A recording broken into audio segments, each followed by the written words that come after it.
Now, if you don't have Apple TV, you're sleeping. I just finished the show Dark Matter, and wow, I was not at all expecting to like this show the way that I did. I mean, I'm dead serious. I binged this show in 2 days. 9 hours of my life just gone. So we're gonna talk a little bit about Dark Matter. I'm gonna get into what I liked about it.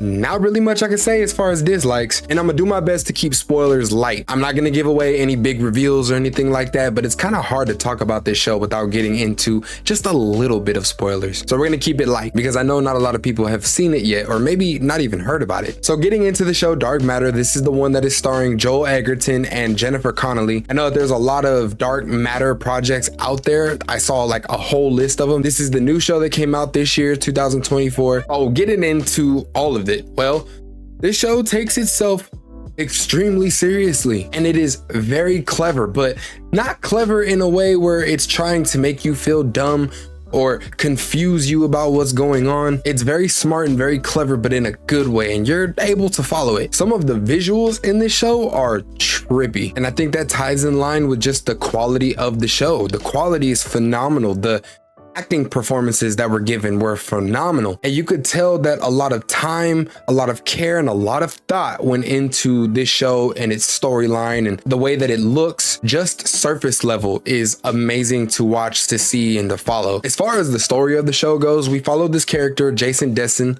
who is a former quantum mechanics physicist turned college physics professor who lives a fairly normal life, but he also deals with the curiosity of how his life may have turned out if maybe he dove more into his work instead of making the decision to become a family man. And that curiosity alone will take him into a deep rabbit hole of dealing with the consequences of every decision that he makes in the most unreal way. And that's pretty much the main plot. And what I loved about this show is there's a lot of, maybe not a lot, but there's quite a few side plots that go on in this show. And not one time did I feel like it took away from the main storyline. Not one time did I feel like these episodes or any of the episodes were fillers. Every episode contributed to the overall story, pushing it forward, revealing things that you maybe had an idea about or didn't even see the direction that they were going. Everything pushes everything forward, and that was so enjoyable. I mentioned the acting quality that was in this show, and it's not just Joel Edgerton and Jennifer Connelly.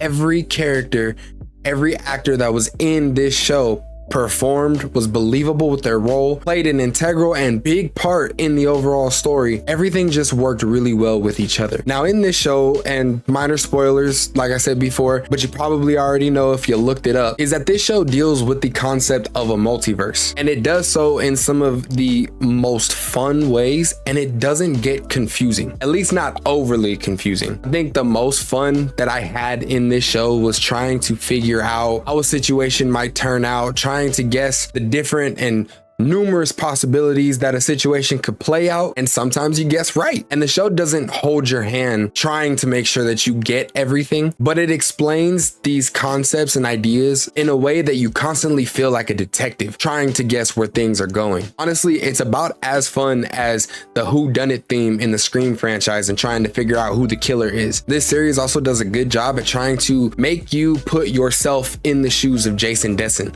What would you do in some of these situations? And that alone adds to how invested you are in this character and in his journey and his story, and really gets you going sometimes because you're just like, dude, this guy cannot get a win. This show is probably my absolute favorite and probably the best take on the concept of a multiverse or parallel universes and how they work and how they are affected by every decision that a person makes. Funny enough, I think Marvel could probably take some notes when it comes to their own multiverse, because this show starts off with really high stakes and it just gets higher every single episode. And by the end of the series, everything feels paid off. Everything is satisfying. I know that there are some people out there I've seen that don't like the ending of this series. I thought it was an amazing end, with also allowing there to be room for a season 2, which I really hope that we get. As far as dislikes go for the show, I really don't have any. Maybe just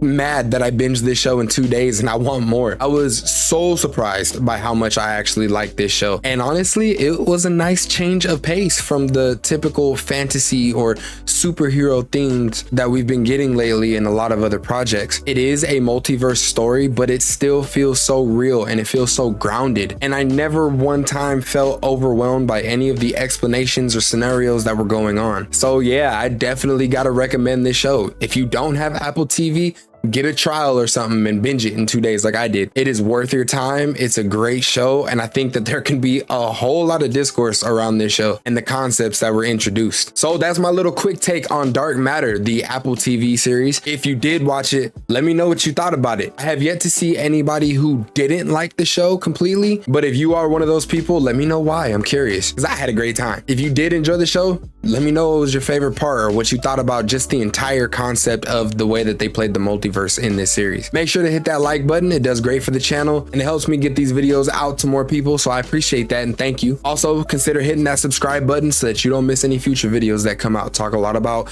you know, movie news and different movies and shows that are coming out. It's a fun time over here and I appreciate that. But as always, I'm out. Y'all be smooth and remember, stay geeked up.